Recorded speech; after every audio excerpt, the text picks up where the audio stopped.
Hello, Void. How are you doing? Well, I just kind of got through a little bit of a saga that allowed me to finally do a decent review of this one, but, well, away we go.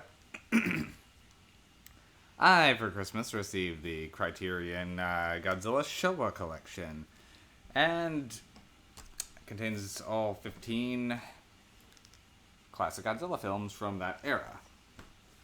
Well, now, I've been a Godzilla film buff since I was knee high. I was recording these things off TV. I was getting the VHSs. I then got the DVDs. I pretty much own almost every Godzilla release out there, or have at one point. Though then the VHSs I've got once I was able when I upgraded DVD, I got rid of the VHSs, but I pretty much just relied on that. But a lot of my DVDs only had the dub or just weren't the greatest quality, and some of them were admittedly probably very gray market. Well, my partner remedied that and picked up the big Blu-ray collection, so really happy to have received this thing. And though this thing is really big and unwieldy to be brandishing at you guys, so I'm probably just gonna have that sitting to the side. Okay. There. Don't know if that's gonna work. Ah. That's not gonna work. Alright, anyway. I digress. And so, very quickly thereafter, I decided to just, start rewatching through the films, and my partner had actually never seen any of them, so we were going to watch the original Godzilla. But, alas, it was not to be. Got about 6 minutes in, and the Blu-ray was having some problems. Well, excuse me. Well, first off, when I put the disc in, it said disc could not be read. Okay. However, just without even taking it out again, I just clicked play, and hey, it started up. Alright, cool. Maybe it's just a weird disc error. My PS3 which is my default Blu-ray player, it may be getting old. Well, get 6 minutes into the movie, 6 to 10, somewhere in there, and it starts skipping. Freezes, and then jumps about 10-15 minutes ahead. Not good. Well, I switched it to my PlayStation 4 and hit the same disc cannot be read message. Okay. Now, this is a lot more powerful reader, so I didn't think I was going to have the same issue. Well, I was able to just take it out, put it back in, and it read.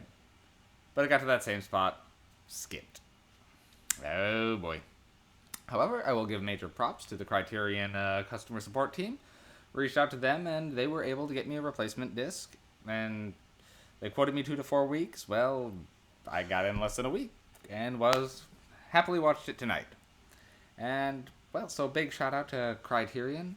They treat their customers very well, and I highly support them. Alright, that tangent aside. Gojira. The original 1954 version of Godzilla. Now, this collection has both the Japanese original and the American recut with the American actor Raymond Burr inserted into the movie. Well, I decided to, for this review, watch the original. Now, I've seen both these movies before, so both versions. I've seen the Godzilla King of the Monsters more times than I can count, though I think I've probably only actually sat down and watched Gojira once. So, that was the one I decided to go with. Though I probably will actually rewatch and review Godzilla King of the Monsters in a separate entry. Well, I don't know if I really need to go over the plot of this one, but it's Godzilla. A bunch of boats begin going missing around southern Japan, and when they investigate, eventually it turns up that a giant radioactive monster is the cause, and people are powerless to stop it as it begins tearing Tokyo apart, turning it into a sea of fire. Meanwhile, there's a love triangle going on between one of the people who works for the shipping and salvage, Ogata, the daughter of one of the prominent scientists trying to research the Godzilla phenomenon, Emiko, and her fiancé, Dr. Sarazawa, whose research may be the key to saving the day. Now, I've seen this movie so many times. Like, for Godzilla movies, you usually watch it for the kaiju. You don't watch it for the characters, but I've seen this so much and the characters resonate so well that I actually do remember all the characters' names. Even before just rewatching it, I know the core group very well. Now, this film is a lot different flavor than pretty much any other Godzilla film, except for maybe Godzilla Raids Again. It is a dark movie. And I don't mean the lighting. It is downright depressing, and Godzilla was originally as an allegory for, well, the atomic bomb, and you get that in this. He is a pure force of destruction, and just the scenes of devastation and the people reacting to the devastation hit hard. There are some haunting scenes in this film. Particularly with the helplessness of people just accepting that they are going to die.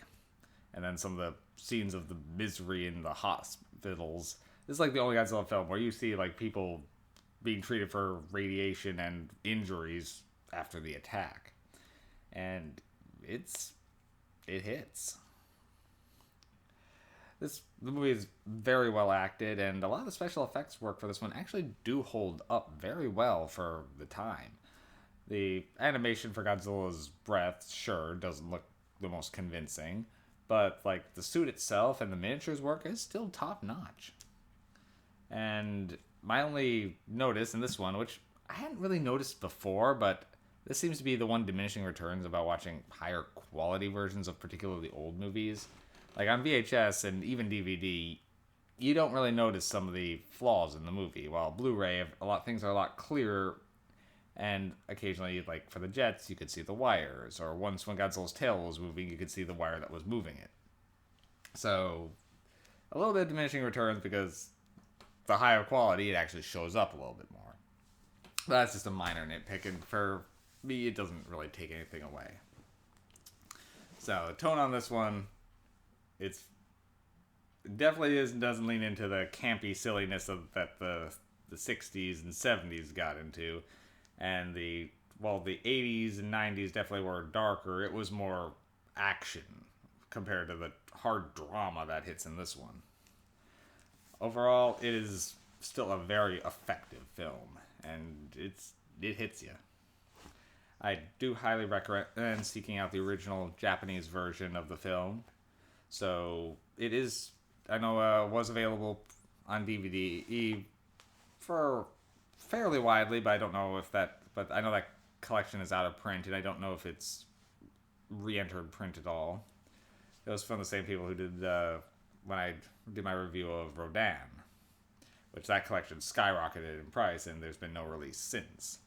But I don't think the Godzilla ones are as scarce. But this collection is definitely not the cheapest, but it's Criterion, so you know it's quality, and this thing, I think this is like the only way to get like the Japanese version of King Kong versus Godzilla. So I'm very pleased by that. All right, well, it's the original Godzilla, Gojira, 10 out of 10 MacGuffins for me. I grew up on this series, and it hits that sweet spot. And this film in particular is very, very well made. All right, I think I could gush for hours on Godzilla, but, well, I probably will over the course of these reviews, because more reviews for Godzilla material are coming up. I mean, so far I think I've only done Rodan and Shin Godzilla. That's only scratching the surface, so away we will go. But first, this weekend, I'm probably going to be doing some more Shudder Trek entries, though I will probably be shifting up how I do some of those, just for variety's sake. But I'll talk about that more next time. Alright, Void. Well, welcome to a barrage of Godzilla films. If anyone has a favorite that actually wants to comment, sure, shoot me down there. Tell me which your favorite Godzilla film is, and hey, maybe I'll respond with one of mine. Alright. Catch you guys later.